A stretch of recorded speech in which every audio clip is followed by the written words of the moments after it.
اعوذ باللہ من الشیطان الرجیم بسم اللہ الرحمن الرحیم رب اشرح لی صدری ویسر لی امری واحلل عقدۃ من لسانی یفقہوا قولی۔ السلام علیکم ورحمۃ اللہ وبرکاتہ۔ نمبر 5 ہے، آیت نمبر 44 ہے اور سورۃ النساء ہے 4 نمبر کی۔ علم ترا، کیا نہیں دیکھا، الا الذین، ان لوگوں کی طرف، اوتوا جنہیں دیا گیا، نصیباً حصہ، من الکتابی کتاب میں سے، یشترون وہ خریدتے ہیں، الضلالۃ گمراہی،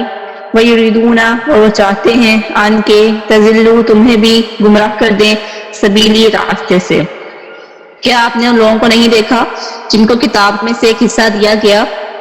وہ گمراہی خریدتے ہیں اور وہ چاہتے ہیں کہ تم بھی راستہ گم کر دو۔ اس آیت میں جو ہے بات ہو رہی جنہوں نے اپنی کتاب کو چینج کر دیا، مطلب یہودیوں کی جنہوں نے تورات کو بدل دیا، اور عیسائیوں کی جنہوں نے جو ہے اپنی کتاب انجیل کو بدل دیا۔ جب رسول اللہ صلی اللہ علیہ وآلہ وسلم سے بات کرتا تھے یہودی تو اپنی زبان روڑ کر بات کرتے تھے تاکہ الفاظ کے معنی بدل جائیں، وہ اپنی مجلسوں میں ہمیشہ اسلام کی بدگوئی کرتا رہتا تھا۔ تب یہ آیت نازل ہوئی تھی کہ جو ہدایت کے بدلے گمراہی خریدتے ہیں اور مسلمانوں کو بھی گمراہ کرنا چاہتے ہیں۔ جن کو کتاب کا ایک حصہ دیا گیا، یہاں پر کتاب سے مراد ہے قرآن پاک، یہاں سے کتاب سے مراد ہے تورات، کہ جنہیں تورات دی گئی ان کے پاس کتاب موجود تھی، اس کے مقصد اور روح بھی ان کو پتہ تھے، ان کو اللہ تعالیٰ کی کتاب کے الفاظ تو پڑھنے کو ملے مگر انہوں نے اس پر عمل نہ کیا اور انہوں نے اس کو بدل دیا جس طرح سے انہیں اپنے لیے پسند کیا۔ گمراہی کفر ہے جس کو انہوں نے ایمان کے بدلے خریدا۔ انہوں نے نبی صلی اللہ علیہ وآلہ وسلم اور ان کی صفات کا انکار کیا جو تورات میں آئی ہیں، تاکہ وہ اپنی قوم کو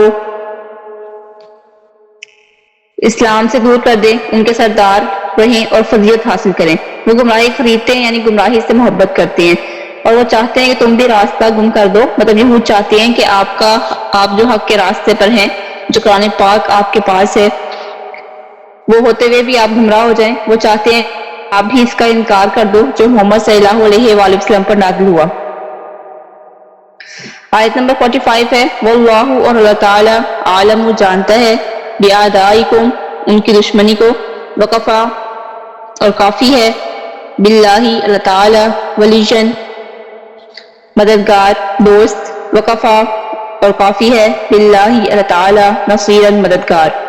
اللہ تعالیٰ تمہارے دشمنوں کو خوب جانتا ہے، اور اللہ تعالیٰ ہی کافی دوست ہے، اور اللہ تعالیٰ ہی کافی مددگار ہے۔ آیت نمبر 46 ہے، من الذین، جو لوگوں میں سے، ہادو، یہودی ہوئے، ویحرفون، وہ پھیر دیتے ہیں، بدل دیتے ہیں، الکلمہ، کلام کو، عن مواضعہ، ان کی جگہوں سے۔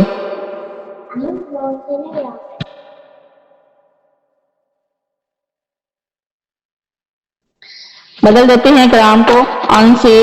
مواضعہ، ان کی جگہوں سے، ویقولون، اور کہتے ہیں، سمعنا، ہم نے سنا، وعصینا، اور ہم نے نافرمانی کی، واسمع، اور تم سنو، غیر مسمعین، نہ سنائے جائے، ورائنا، اور تم رعایت کرو، لیاً، موڑتے ہوئے، بألسنتہم، اپنی زبانوں کی، وطعنا،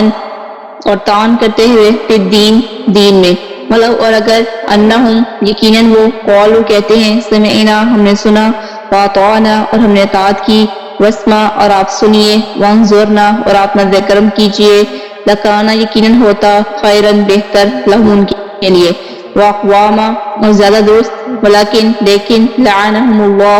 اللہ تعالیٰ نے لعنت کی، بکفرہم، ان کے کفر کی وجہ سے، فلا، پھر نہیں، یؤمنون، وہ ایمان لاتے، الا، مگر، قلیلاً، بہت ہی کم۔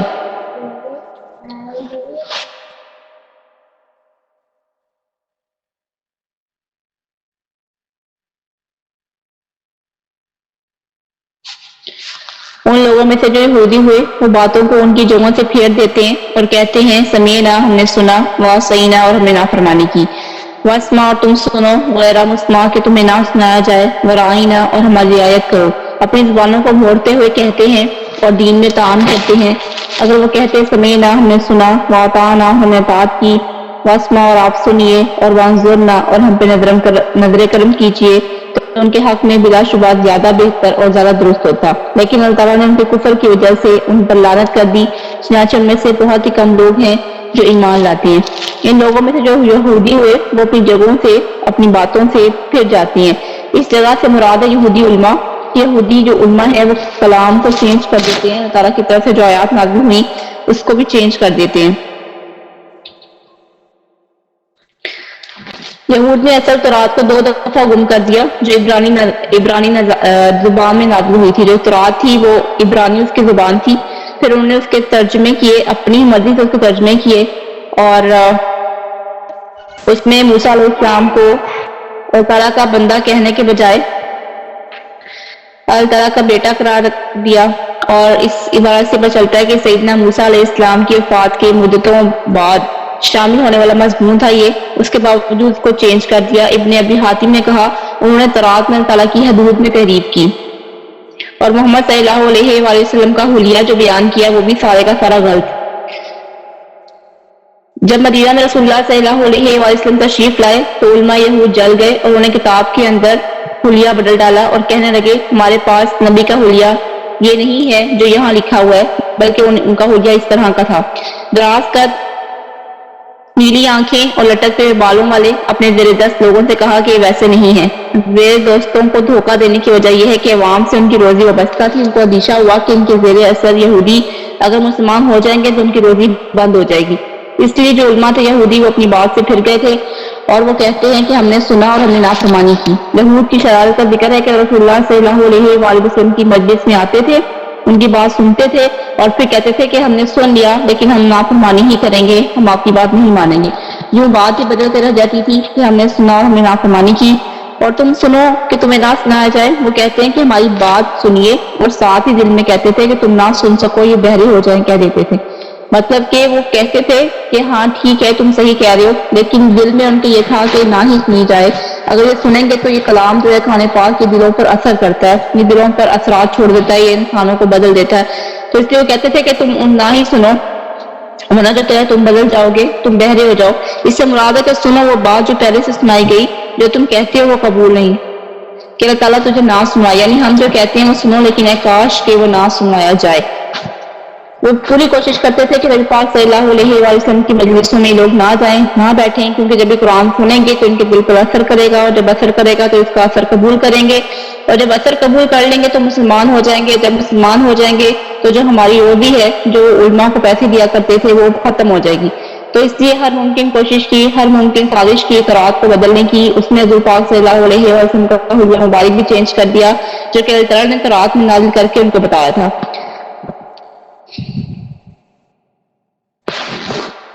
اور دین میں تعان کرتے ہیں، یہ دین میں تعان کا مطلب ہوتا ہے دین کا مذاق اڑاتے ہیں۔ یہودی جو بات نبی صلی اللہ علیہ وآلہ وسلم کا مذاق اڑانے کے لیے کہتے تھے، اس سے اللہ تعالیٰ نے دین پر تعان قرار دیا۔ اس طرح یہ سمجھایا کہ نبی پاک صلی اللہ علیہ وآلہ وسلم کی ذات دین کا اظہار ہے، اس لیے ان پر تعان دین پر تعان ہے۔ مطلب اگر ہم رسول پاک صلی اللہ علیہ وآلہ وسلم کی نافرمانی کریں گے، ان کی بات نہیں مانیں گے تو ہم اللہ تعالیٰ کی نافرمانی کرتے ہیں، اگر ہم رسول پاک صلی اللہ علیہ وسلم کی اطاعت کریں گے تو ہم اللہ تعالیٰ کی اطاعت کریں گے۔ اسی طرح اگر اللہ تعالیٰ یہی فرما رہے ہیں کہ اگر وہ رسول پاک صلی اللہ علیہ وآلہ وسلم کا مذاق اڑاتے ہیں تو یقیناً محمد صلی اللہ علیہ وآلہ وسلم کا نہیں بلکہ اللہ تعالیٰ کا مذاق اڑاتے ہیں۔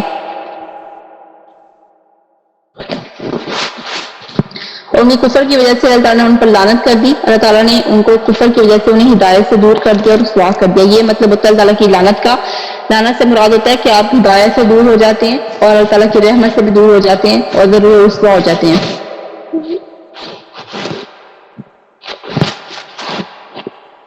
آیت نمبر 47 ہے، یا ایھا الذین، اے لوگو جنہیں اوتو دیا گیا، الکتاب کتاب، آمنو ایمان لائے، بما اس پر جو نزلنا نازل کیا، مصدقاً تصدیق کرنے والا ہے، بما اس کے لیے جو معکم تمہارے پاس ہے، من قبلی اس سے قبل، ان یہ کہ نطمسا ہم مٹا دیں گے، وجوہن ان کے چہروں کو، فنردھا پھر ہم پھیر دیں گے انہیں، علی ادبارہا اوپر ان کی پشتوں کے، او یا نلعنہم ہم لعنت کریں گے، کما جیسے کہ لعننا لعنت کی ہم نے اصحاب السبت سب ہفتے کے دن والوں پر، وکانا اور ہمیشہ سے تھا،